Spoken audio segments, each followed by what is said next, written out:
thank you so much for talking to us. This is a slightly peculiar, unusual way of doing an interview. We are living in very unusual times at the moment.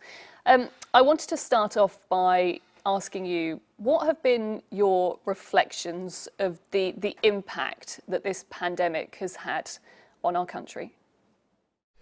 Well, as I've tried to say in one or two messages to different groups of people in this country, I can't tell you how much I sympathise with the way everybody has had to endure this unbelievably testing and challenging time. And I know that so many people have had the agony of losing their loved ones, and the bewilderment and anxiety that surrounds everything.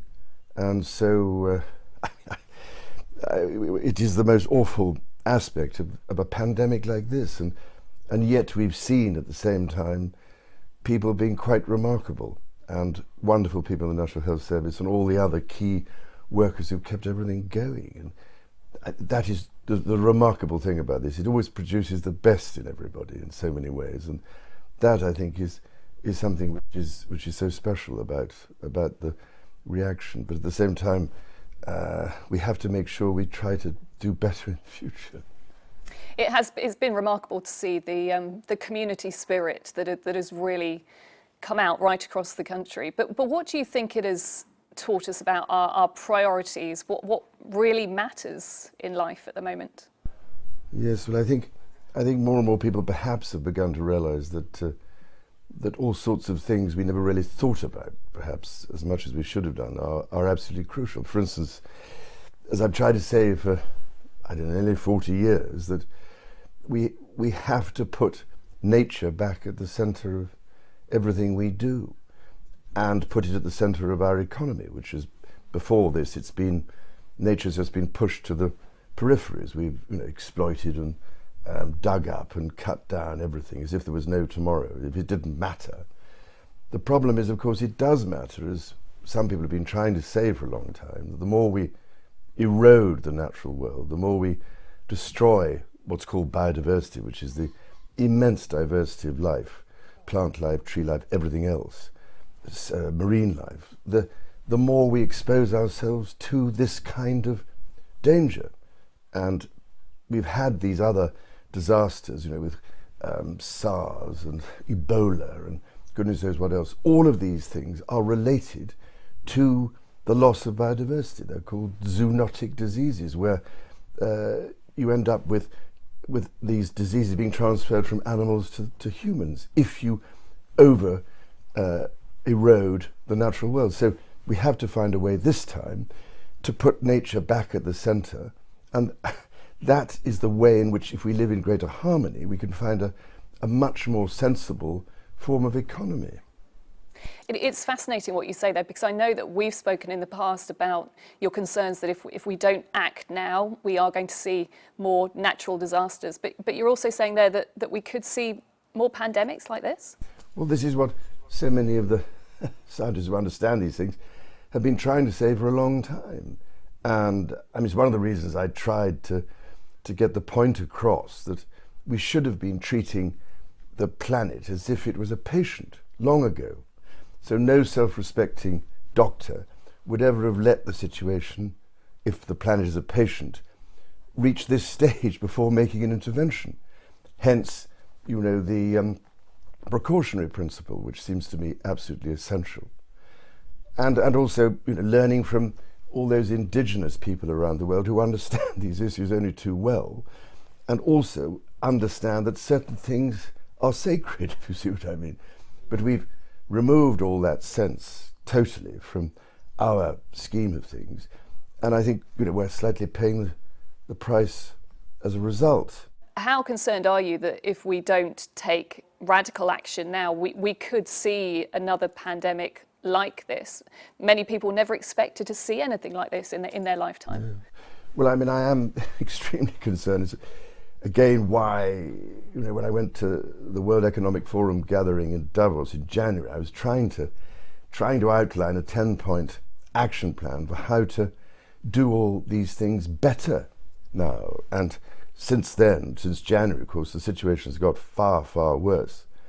and we have countless millions of people around the world in incredibly difficult circumstances, millions out of work all around the Commonwealth, let alone anything else. And the economic impact, let alone the impact from the pandemic, is immense. So the point about it is, how do we create a better system? There's all sorts of things that people have been trying to say for a long time that we could do much better. And these are the things that we have to concentrate on now, it seems to me, in order to work our way out of this, but in a far better and more sustainable way that actually puts a green recovery at the centre of all this. And the great thing, if I may say so, is there's more and more consensus building around what needs to be done now. And suddenly we find people taking interest who never did before. In your Earth Day message, you talked about how this has been a really unique opportunity, like no other in many ways, where we have actually been able to stop, pause, reflect, and reset. You alluded to some of your thoughts there, but what do you think are the key priorities, the key themes that we really need to be looking at in a post-COVID world? Well, first of all, we need to work at how do we create the kind of recovery that benefits people, helps to get people back to work again, provides real employment around the world. And that can be done, of course, by prioritizing certain things that haven't been prioritized before, which is to recognize the damage being done by CO2. And this can be done in a way that raises enormous amounts of money. It's already done in certain countries. I mean, in the EU, for instance, they raise 40 to 45 billion euros a year from just charging a price of 24 euros a tonne for carbon. If you increase that price, you could use that money to help fund the build back in a better way, if you see what I mean. I was going to ask you, it seems like a very long time ago, but in January you launched the Sustainable Markets Council. A lot has changed since then. Is it now time to rip up the rule book, or are you still feeling confident that that could be a good basis for a global economic model going forward? Yes, I think it can. I mean, I've been, as I think I said before, I've been absolutely amazed by, well, the transformation that's taken place in the last year or two in terms of the financial services sector and the capital markets sector suddenly taking an interest in sustainable investment opportunities. I mean, I tried 12, 14 years ago with trying to bring in as many pension funds as we could to look at long-term sustainable investment, for instance, in green bonds, in saving the rainforests, all these things which are absolutely key to our survival. But every time we thought we were getting somewhere, somebody said, oh, but who's going to underwrite the risk? The trouble is the risk has increased 150-fold or more. So we now are faced with a mounting crisis. So fortunately, people are wanting now increasingly to invest in a sustainable way, in a way that actually produces and rewards best practice and doesn't worst practice. We've got banks, we've got people like JP Morgan, with other leading banks, are now saying that they will change their lending policy to companies in the oil, gas and coal sectors in such a way that they won't loan the money unless there is carbon capture and storage built into their operations. So even big, fossil fuel companies like Shell, BP and ExxonMobil are all now recognizing that these externalities need to be addressed, and that's why even they are saying carbon pricing is something that matters, because the big fossil fuel companies are part of the solution. I understand that you have been pleased to see that when people have been talking about a post-COVID world, there has been talk about a green recovery. Do we need more examples of governments encouraging businesses with incentives like we've seen in the past? Be more green And we will back you up. We will help you in these difficult times. Yes, and there are some very good examples around the world of this. The thing is, of course, that as I was saying earlier, you have to deal with the many perverse subsidy regimes that exist, whether it's again in fisheries or forestry or agriculture. At the moment, all that's happening is that so much money is going into doing things in the worst possible way. So we're actually shooting ourselves in the foot most of the time. It's not rocket science to reorientate those perverse incentives to be beneficial incentives. For instance, there are all sorts of things that could be done. All sorts of companies and governments are saying that they're aiming for net zero by 2050, which sounds all marvellous, but then there are at the moment, most of them don't have particular targets. They don't have to report on this at intervals to show what is actually happening. Simple things like that could make a fantastic difference, so that shareholders, consumers particularly, because people should remember that the consumer has an immense role to play in all this. And more young people are concerned, as they have been for many years. At last, there is a chance, because all these companies I've been talking to and I've been trying for 38 years to encourage corporate, social and environmental responsibility, with only a few really in proportion to the huge number around the world taking any interest. Now suddenly more and more really are, and they want to know how to do it. So there are people coming to my Sustainable Markets Initiative to help and support. Do you appreciate that there is a fear that maybe this crisis has made individuals less receptive to sort of visions of change? Many people are still at home. They'll be watching this thinking, well, I'm still concerned. My family could get ill. I'm concerned that I don't necessarily know whether I'm going to have a job going forward. What would you say about that? Yes, but I totally understand all that. And the point about all this is that whatever happens, and if it does happen, the most important thing obviously is to make sure the economy can function again, and that people's livelihoods and their businesses and everything else and employment is possible.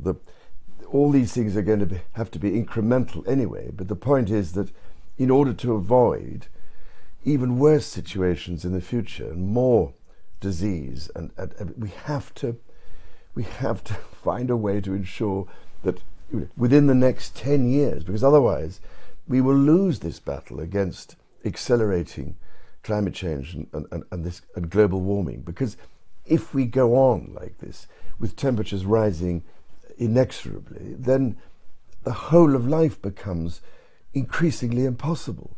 Do you fear that you will be frustrated again, that the sort of global world will not come together? We've seen in some ways countries have closed their borders, countries have become more inward looking. Are you fearful that will increasingly be the case as we move into a post-COVID world?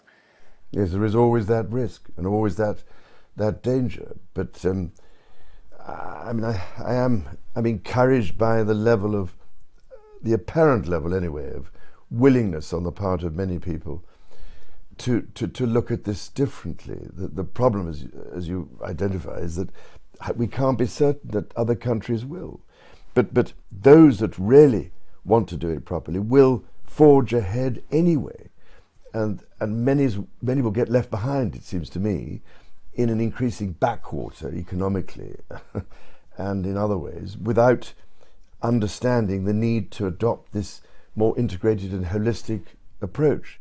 How much will you be pushing for global leaders to step up now and come together at what is a time when actually many countries could feel disjointed and be quite inward looking as they try and fix their own economies and get out of this pandemic as individual nations?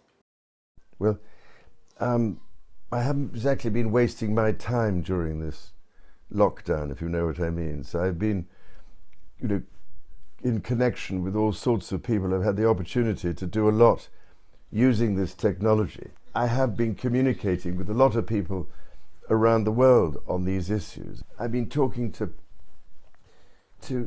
leaders in the Caribbean,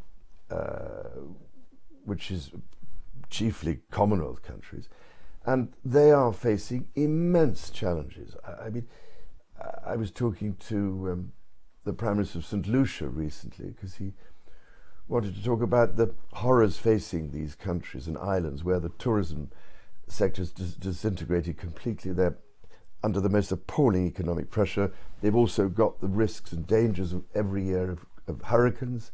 When they hit, how do they recover? They're always in debt. And these are the issues that simply have to be addressed on a global scale. There is the Pacific Islands as well, many of which are Commonwealth countries.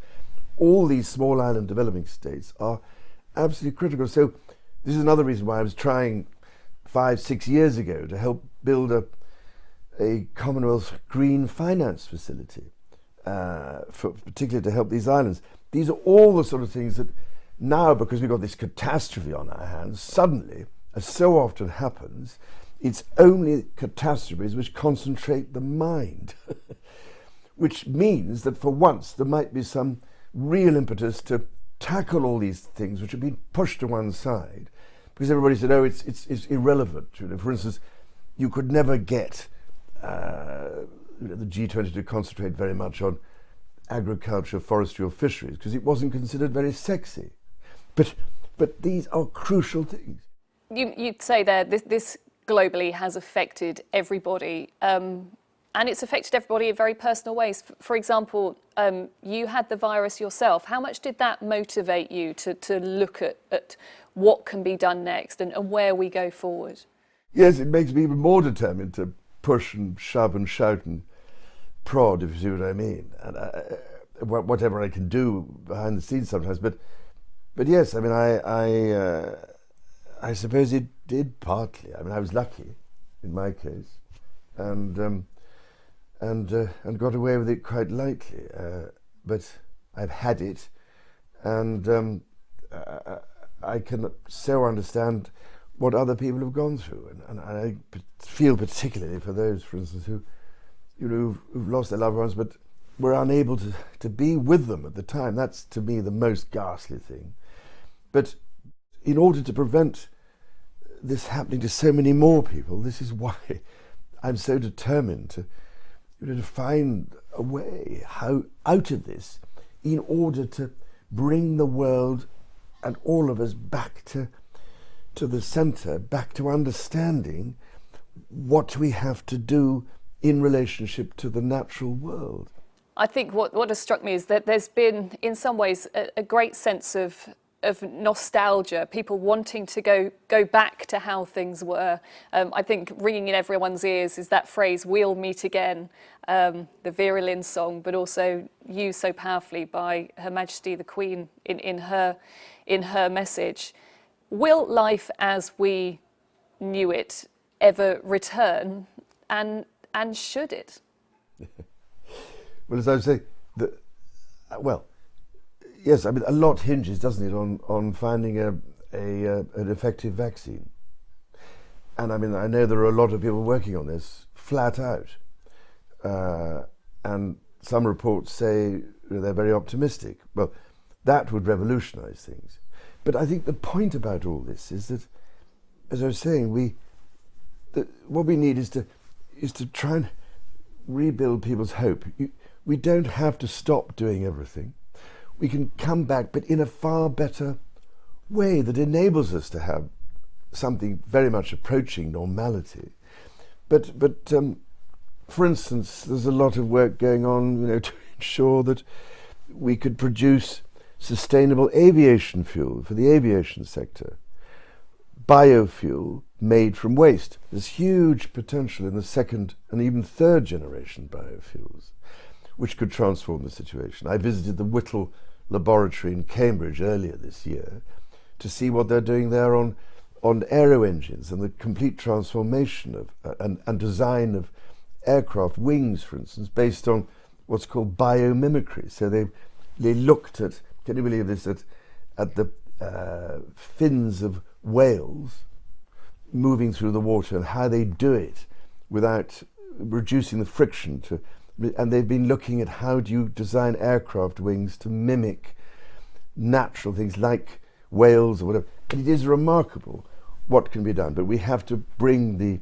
investment that's necessary to do all this. There's huge potential in this carbon capture and storage. We have to do that if we're going to win the battle to keep global temperatures down, to enable life to continue and to enable biodiversity to continue.